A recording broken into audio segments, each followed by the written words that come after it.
Do you feel guilty for not feeling loved by the one who should have loved you the most? That question hurts. Maybe because deep down you've already asked yourself in silence.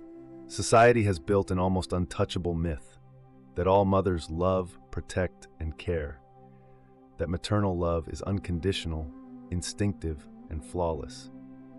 But what happens when it's not? When your relationship with your mother leaves behind traces of absence, rejection, coldness, constant criticism, or emotional enmeshment, is that still love? Many people grow up believing their pain is just drama, ingratitude, or an exaggeration. They learn to hold back tears, minimize their own story, and smile while carrying an invisible weight. But denying this pain only prolongs the suffering. The silence must be broken, and even more importantly, the myth must be broken. Maternal pain exists. It didn't start with you, but it can end with you. Today, I want to show you how to recognize this emotional wound and how to begin healing from it in a practical way.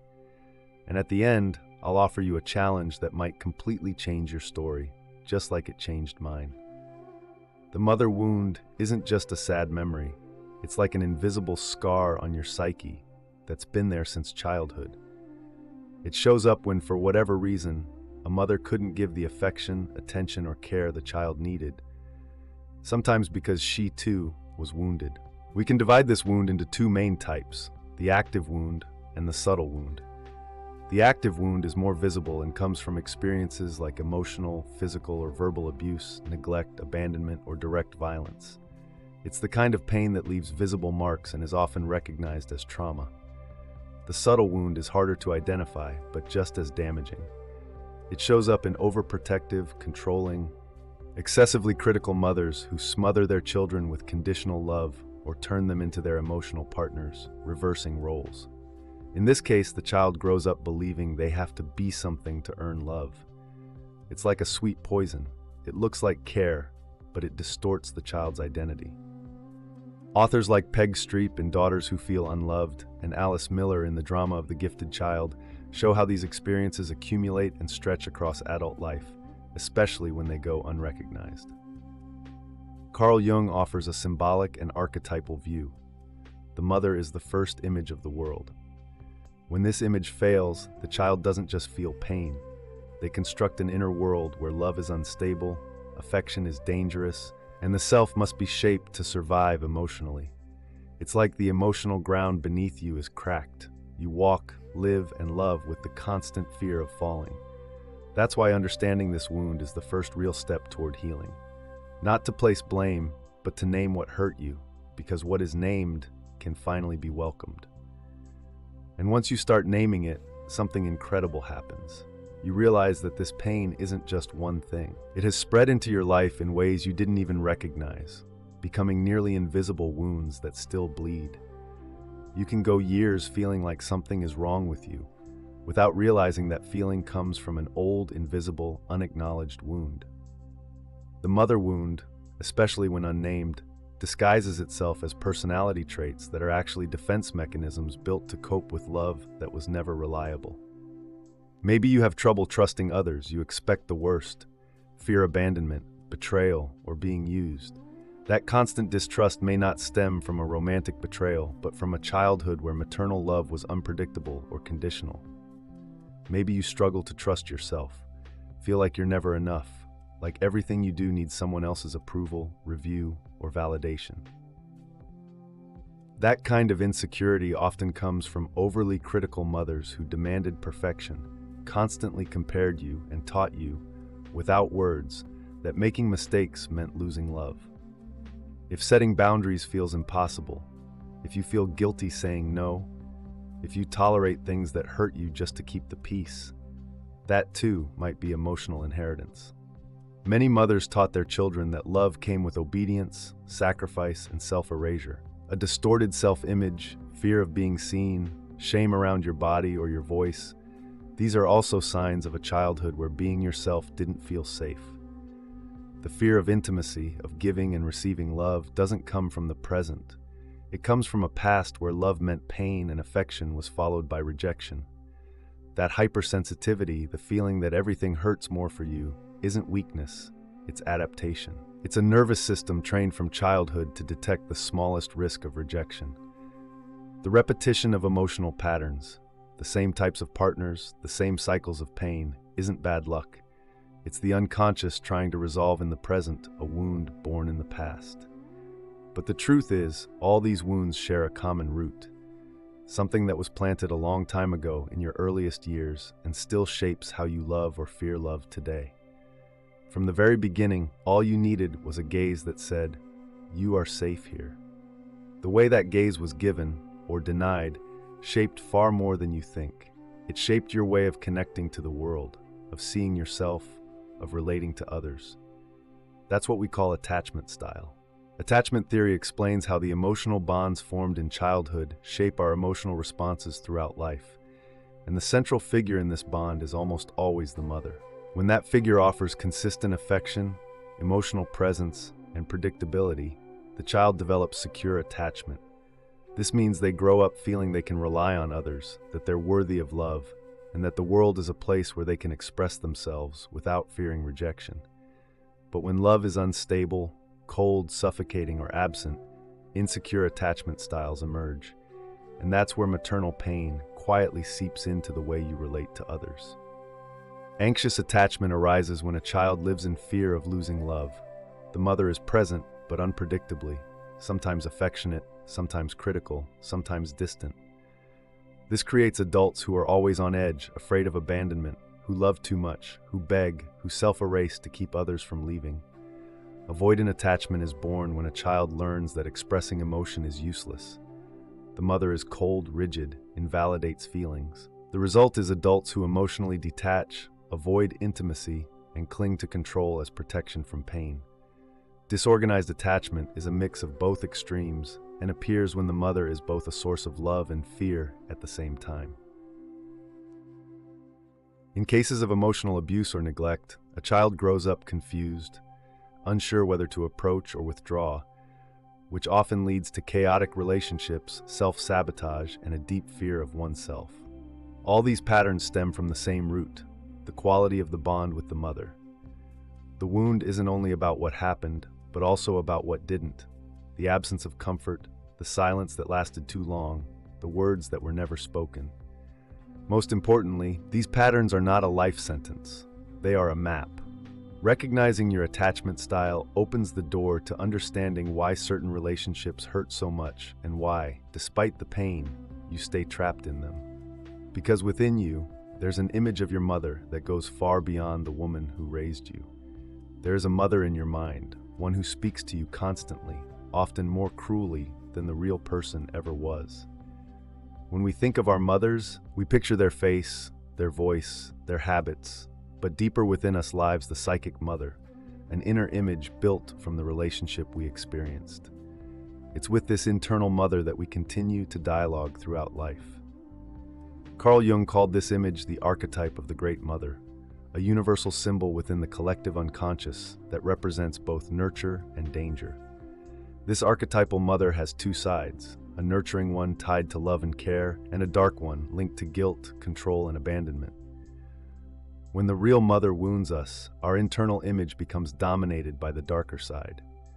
You can grow up and leave home but still be trapped by that internal presence that judges you, silences you, and demands from you. That voice in your head, the one that tells you you're not enough, that you're doing it wrong, that you have to please in order to be loved. That voice keeps the wound alive, even when your mother is no longer present. Healing the mother wound doesn't depend on changing your actual mother, but on transforming your internalized image of her. This is one of the most liberating truths of depth psychology. As long as you believe you need your mother's approval to be happy, you will remain stuck. But when you realize that what truly holds you back is the image of her within you, that's when healing begins.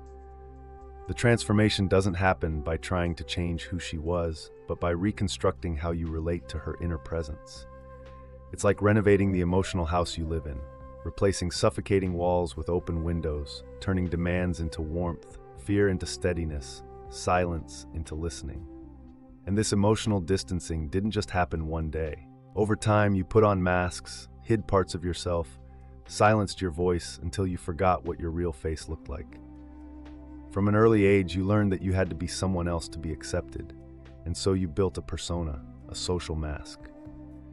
It's the version of you that smiles when you want to cry, that says I'm fine when you're in pieces, that tries to be what others expect even when it hurts your true self. Carl Jung called this mask the persona. It's not fake, but it's incomplete. It helps you survive in the world, but when you identify with it too strongly, you forget who you are beneath it. And often this persona was shaped by your relationship with your mother. You became the pleasing son, the trouble-free daughter, the adult constantly seeking approval, often without even realizing it. Meanwhile, everything that wasn't accepted, your anger, sadness, fear, desires, was cast into the shadow. The shadow is the basement of your unconscious, where you've hidden all the parts of yourself that were judged as too much to show.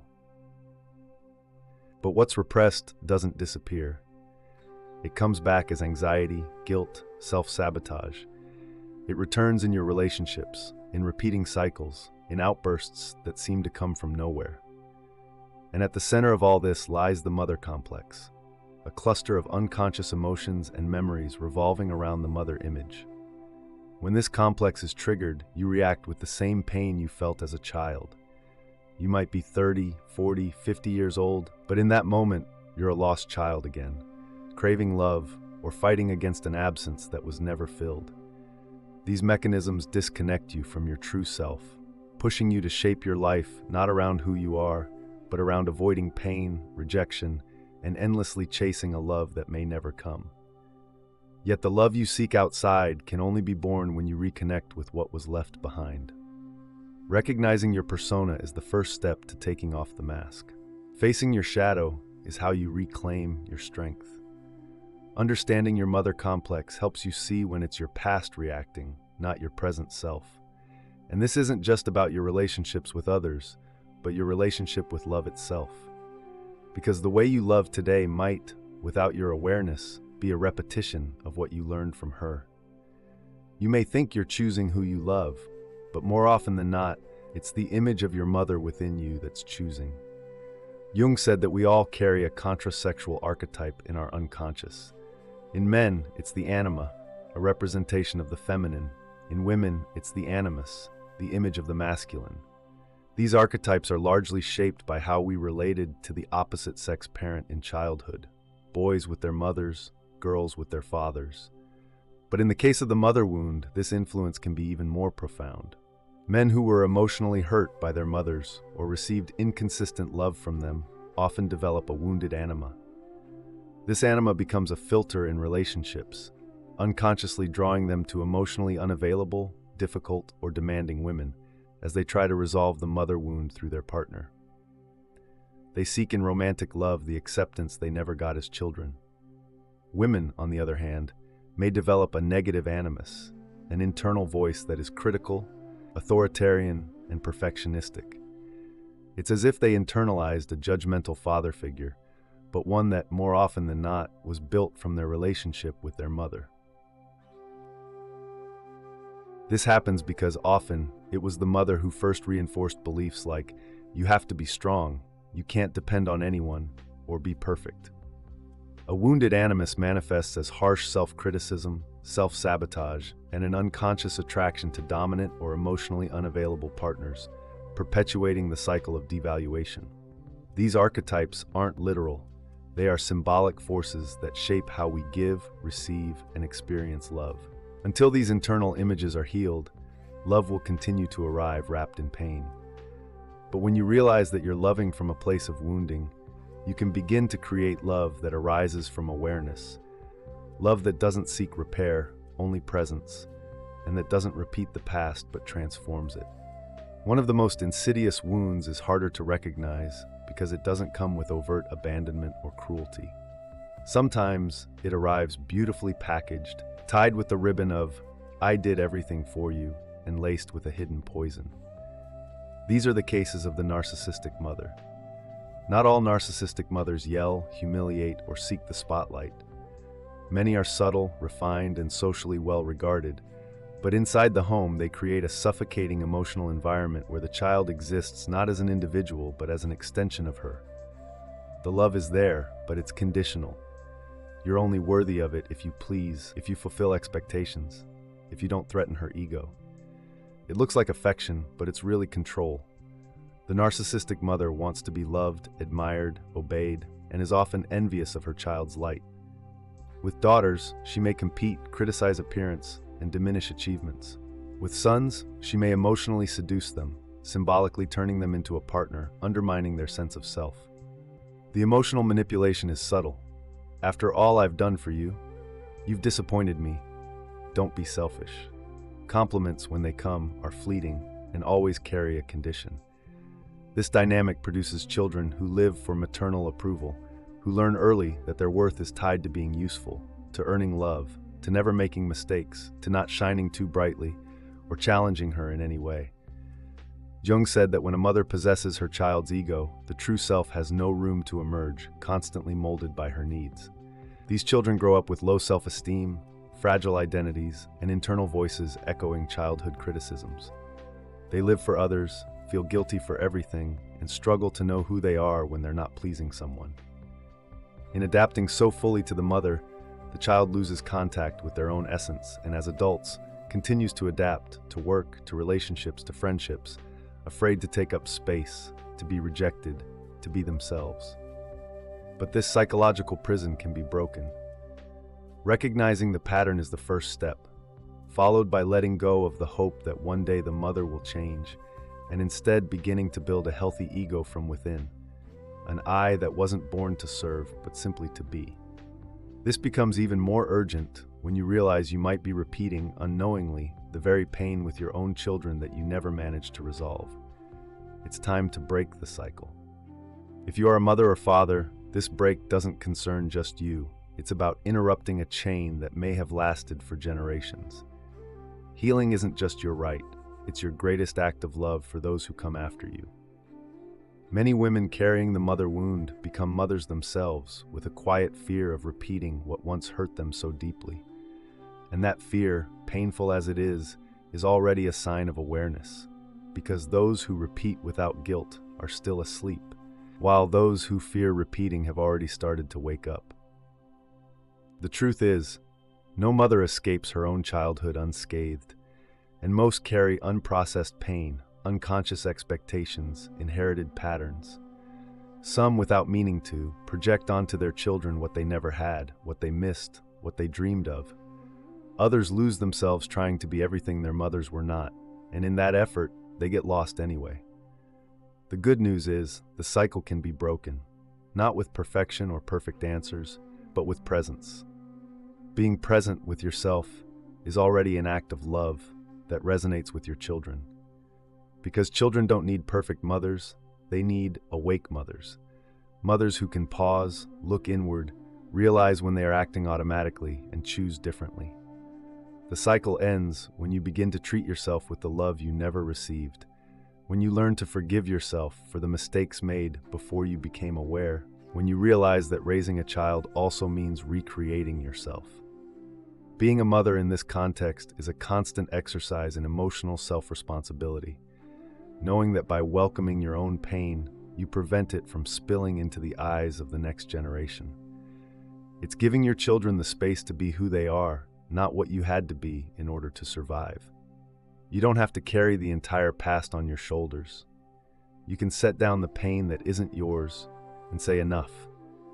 You can start from the place where no one ever started with you, and that alone is already healing. Because one thing is certain, you can't change what happened, but you can change the weight it still has in your life. And this isn't done by blaming or forgetting. It's done in a way you may not yet know, by facing the mother wound. Often when you begin to look at it, anger surfaces, and it should, because for so long you tried to understand, justify, silence. But repressed anger becomes tension, anguish, even illness. Feeling anger toward your mother doesn't make you a bad person. It makes you someone who is beginning to recognize their violated boundaries. But be careful. Healing doesn't mean putting all the blame on her, nor turning her into the enemy and yourself into a permanent victim. The anger must be felt but also processed, so you don't become its prisoner, so it doesn't turn into another form of emotional dependency. Jung spoke of the importance of taking responsibility for your own story, not to assign blame, but to free yourself. Because when you understand that your mother acted from her own wounds, it doesn't justify what you went through, but it gives you a choice to repeat or to transform. Healing begins the moment you stop waiting for apologies that may never come, when you release the hope that she will change, that she will acknowledge your pain, that she will give you what was missing, and instead decide to give it all to yourself. A widely suggested exercise by psychologists, therapists, and also in family constellations is to write a letter to your mother, not to send, but as a practice for yourself. You write what you never could say, and this letter is not meant to be polite or logical, but raw and real, filled with everything: anger, guilt, sorrow, longing, disappointment. Write without worrying about the structure, without holding back. I'm living proof that this works. When I did it, I had no idea what would come out, but as I wrote, memories returned. Some I had buried, and with them came patterns I'd never noticed. I saw that even my relationships, my insecurities, and parts of my financial life had roots in those early dynamics. Only by letting myself write freely did I begin to see clearly. Once it's all out, absolutely everything, thank whatever was possible, release forgiveness, and then burn the letter. Make it a symbolic ritual of liberation. I swear the relief I felt afterward was indescribable. It was as if part of a weight I had carried for years finally left my body. From that moment, my life began to change. It was a turning point. So I challenge you, write that letter, really do it, and come back to share in the comments how it went. Because what you write might be exactly what someone else in silent pain needs to hear. Your experience could be the spark that helps someone else start to heal. Forgiveness doesn't mean forgetting. It means breaking the emotional chain that still binds you to the past and giving up the battle against what was so you can finally live what could still be. The pain might not vanish completely, but it shifts from being a prison to becoming part of your story. And from there, you can begin a new chapter. Other practices can also help you rebuild yourself from the inside. Therapeutic writing, for example, goes far beyond the letter to your mother. You can write to your inner child. Picture yourself now, at your current age, looking into the eyes of the child you once were. What did that child need to hear? What was never said? What does that child deserve to know? Say it all, and read it out loud, because this begins to reprogram the inner image you carry. Another powerful technique is the empty chair. Sit facing an empty chair and imagine your mother there. Speak to her. Say what you never could, and if you feel it, respond as if you were her. Cry, scream, fall silent. This is not about rational dialogue, but about releasing the emotional weight trapped in your body. Meditation with archetypes can also help. Visualize the archetypal, healed mother, one who embraces, loves, and doesn't demand. Let her replace the negative internal image. Imagine this mother holding you, protecting you, listening. Your unconscious understands symbols, and symbols can heal. Jung also proposed active imagination, a method where you dialogue with inner parts of yourself as if they were living characters. The wounded child, the inner mother, the inner critic. What do they say? What do you answer? These inner encounters can be deeply transformative, helping you reprogram your inner bonds and start treating yourself with the care you once sought from your mother. Setting real boundaries with her, if needed, is part of this process. A boundary is not punishment, it's protection. Sometimes the most sincere love is the one that says, from here, you can't go any further. Therapy is also an essential path, especially Jungian or integrative approaches that work with the unconscious, symbols, and the reconstruction of the self. This is not about blaming your mother. It's about finally looking at your pain with adult eyes, with love and with courage. You don't have to do everything at once, or do it alone. Every step will already begin to change how you feel inside. This reconnection has a name in psychology: becoming who you were truly meant to be, not a character shaped by pain, but your whole self. The mother wound, no matter how deep, does not define who you are. It may have shaped parts of your path, but it doesn't have to dictate your future. Jung called this process individuation, becoming who you truly are by integrating everything that was rejected, forgotten, or shaped to please. It's about stepping out of conditioning and returning to the center of your being. Individuation doesn't mean becoming perfect. It means becoming whole, embracing both your light and your shadow, your pain and your power. It's stopping the search for love outside and beginning to generate it from within, realizing that the wounded child still lives inside you, but now there is an adult who can protect them. This journey is not linear. Some days you feel free, other days the pain returns, but now you know where you're going. You understand the source of the pain, and you know you have a choice.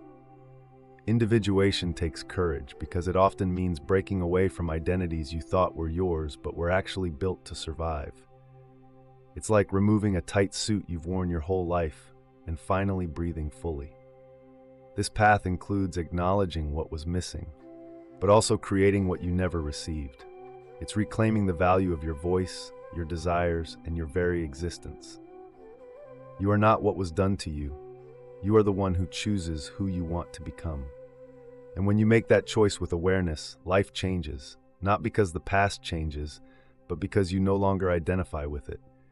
You stop being a reflection of pain and become the author of your own story. You've spent a lifetime trying to understand why you didn't feel loved, trying to please, to adapt, to explain yourself, to fit into a space that was never meant for you. But maybe now it's time to stop trying. Stop begging for love where it never existed, and begin offering yourself the love you always longed for. It's not easy, because behind that longing is a wounded child who just wanted to be seen, who waited for a gesture, a word, a look that would validate their existence. But now you know, that gesture may never come, and insisting on finding it where it was never born only keeps you trapped in the same emptiness. You no longer have to beg for emotional crumbs or prove anything. What you felt is real, your pain is valid, but it no longer has to rule your life. Today, you can choose yourself. Healing the mother wound isn't about cutting ties, it's about cutting illusions. It's realizing that, however much the past hurt, the present is in your hands, and you can choose how to go on, with more truth, more presence, more love. The kind of love that builds, that embraces, that liberates. You are not alone in this. Thousands carry the same silent wound, but your courage to face it already places you in a different space, a space where there is no more shame in feeling, no more guilt for wanting to be whole. Carl Jung said, "Who looks outside, dreams. Who looks inside, awakens." And maybe now you're ready to awaken. Don't wait for the past to give you worth, give it to yourself. Don't wait to be loved by someone else first, love yourself. A story that began in pain can end in reconnection. And that reconnection begins with you. You can now create a kind of love that no longer depends on being accepted, a love that simply exists because you exist. If this touched something in you, then know the healing process has already begun, and you don't have to do it alone. Subscribe to the channel, activate the notification bell, because in the next videos we'll continue to explore this journey with more tools, reflections, and paths to help you free yourself emotionally and return to being who you truly are. And if you've stayed with me this far, I want to ask one thing.